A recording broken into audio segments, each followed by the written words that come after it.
We're going to take a look at the 2018 relative velocity question, question 2. So here we have, it says, an aircraft travels at a speed of 400 kilometers per hour. The aircraft sets out to fly from P to Q, where Q is north of P. In what direction should the pilot set his course if there is a wind of 60 kilometers per hour blowing from the northeast? And how far is the aircraft from P after 20 minutes? Let's take a look at a couple of hints here as to how to answer this. This question is very similar to 2019 paper.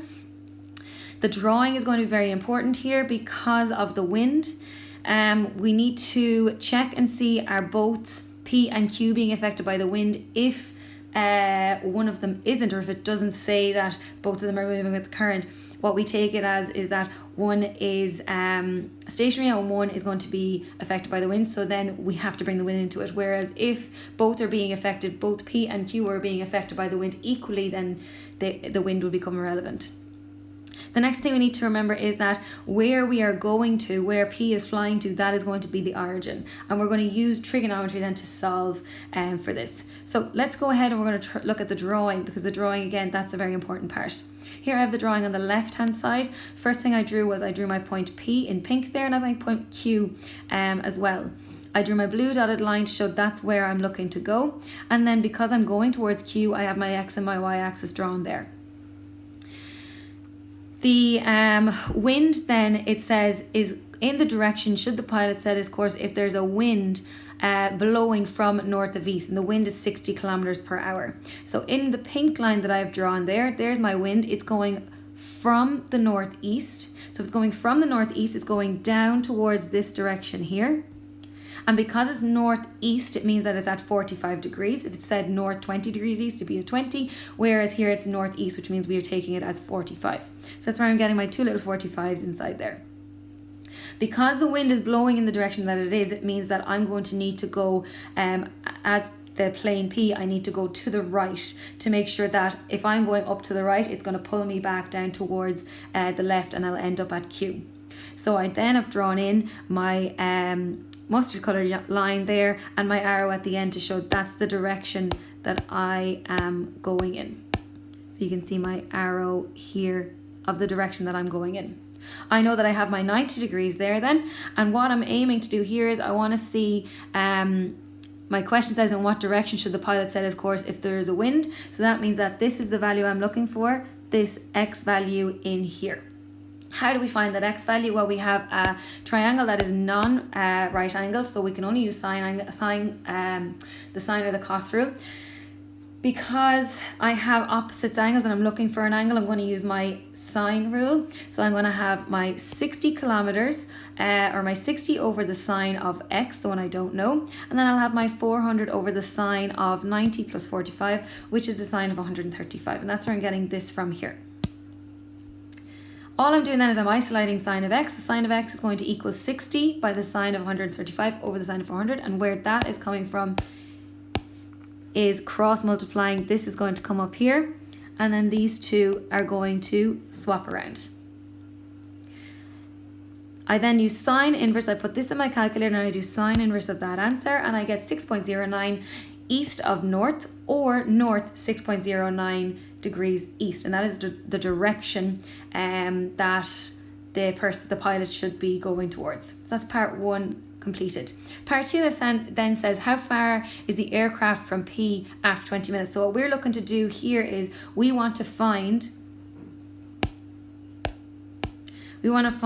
how fast they're going in this direction, so that then we can say, well, if they're going that fast and we have that amount of time, we have 20 minutes, how far did they get in them 20 minutes? So that's what we're going to look to do here. So now that I have my angle in there, I can either use again the sine rule or I can use the cosine rule. What I'm going to do is, or what I have done here is I found this angle here by subtracting from 180, my 135 and my 6.09, and that gives me 38.91, so 38.91 degrees. I now can use my cosine rule to find this, and I'm going to call this V. So that's going to be 60 squared plus 400 squared minus 2 times 60 by 40. That's all coming from here. And then cos of the internal angle, the angle in between. all goes into the calculator, this whole thing into the calculator, and I get square root of my answer to get V equals, and that's 355.32 kilometers per hour. So that means that I am going that fast in this direction. So they have told me in the question that they want to see how far you've gone in 20 minutes. So how far is the aircraft from P in 20 minutes? So that means that I'm using my distance, speed and time formula. I have distance is equal to time by speed. I know that we're talking about kilometers per hour here, so my 20 minutes, I've put that over 60, so that both are in terms of hours. I've multiplied it by my speed that I've just found, and I end up getting 118.44 kilometers is how far I've gone in 20 minutes. Part B then of that question 2 from 2018, it says a river flows at a constant speed of 4 meters per second between straight parallel banks a distance of 60 meters apart. A woman can row a boat with a speed of 1 meter per second in still water. How long will it take the woman to cross from bank to bank going across in the shortest time? Find the distance travelled by the boat when it crosses the shortest path, i.e. to the distance reachable to the nearest point reachable on the opposite bank. So the first thing I'm noticing about this is that B part 2 is a differentiation question, and we haven't done the differentiation for applied maths yet. That's our last topic, but when we do, we will have done that section of it there. So we're going to leave off B part 2 and we're going to just look at B part 1. Just a hint with these ones is for the shortest time, if they say in the shortest time or in the quickest time, what you're aiming to do is to try and go straight across, and then what will happen is that the current will take you downstream. The shortest distance then is that you need to go against the current. So if I was going against the current, I'd be talking about I'd need to swim this way, so the current will pull me back that way, and I'll end up the shortest distance apart, which would be as close to the opposite to my starting point as possible. Now the reason why I know part 2 is going to be a differentiation question is because it's saying nearest reachable point. That means that I'm going to end up, regardless of how much I go that way, I'm still going to end up somewhere down here because the current is so much greater than how fast I can swim. So part 1 then is a nice and little simple kind of question. All I'm going to do is I'm going to draw this out, and I've drawn this out here. I have my 2 banks across from each other. There's one and there's the other. I'm starting down here at my little point. I know that it is 60 meters wide, and I know that I'm going to swim at 1 meter per second in this direction. And it's going to pull me 4 meters per second in this direction. But it doesn't matter to me how far downstream I go. It only matters how fast I'm going to get from here to the opposite part of the bank.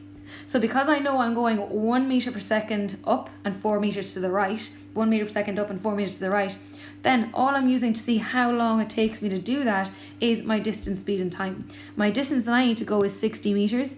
The speed I'm going directly across is 1 meter per second. Distance, speed and time is distance over speed, which is 60 over 1. That gives me 60 seconds.